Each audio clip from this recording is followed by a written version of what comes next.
Hi guys, and welcome to my new painting tutorial. I have to apologize in advance because I have a cold and my voice sounds awful, so I hope you can make it through the video without your ears dying a painful death. So today I thought I would make a video about my recent oil paintings. I still have a lot of footage material I have recorded with my phone, so the quality is not as great as of course with my camera. But I really love this painting, and I believe that it is useful for you to improve your oil painting technique. I'm just try to explain how I did this oil painting, and as you have seen in the beginning, I'm really just starting off painting the overall shapes and the forms and the proportions of the model of my reference directly onto the canvas, like I'm doing it most of the times. And I find it very useful to start with the dark areas, because when you mix dark colors, I prefer to mix them with whether a lot of my oil paint medium, which is LIQUIN original.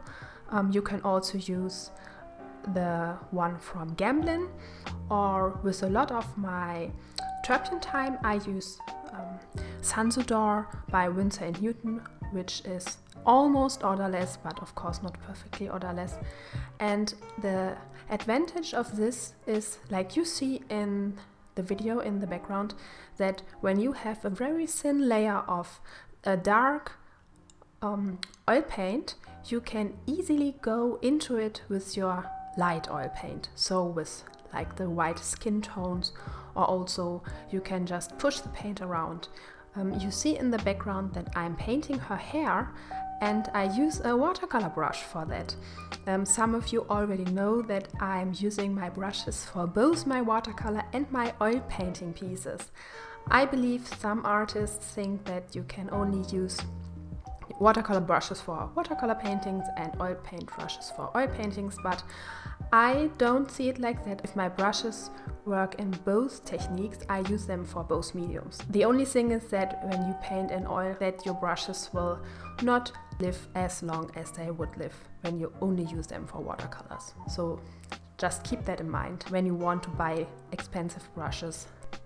So what I wanted to say is that I find it to be a very helpful technique to begin with the thin dark layer and later work in and place the thicker white colors like the skin tones or other parts of the painting into these dark thin areas. And I found this is really the easiest way to start an oil painting. It is just as if you would start with a pen and erase it. I'm really doing the same with oil paint. Like you see, I just used a towel to erase the paint from the canvas. I hope this little video helped you improve your oil painting technique. And in the second part, I will show you how I finished the painting, how I painted the detailed hair strings and all the little bubbles, and I talk more about my technique. I'm doing about one painting tutorial per week, and if you are interested in seeing more of my videos, please check out my Patreon page. Thank you so much for watching, and I hope I see you in the next video. Bye bye!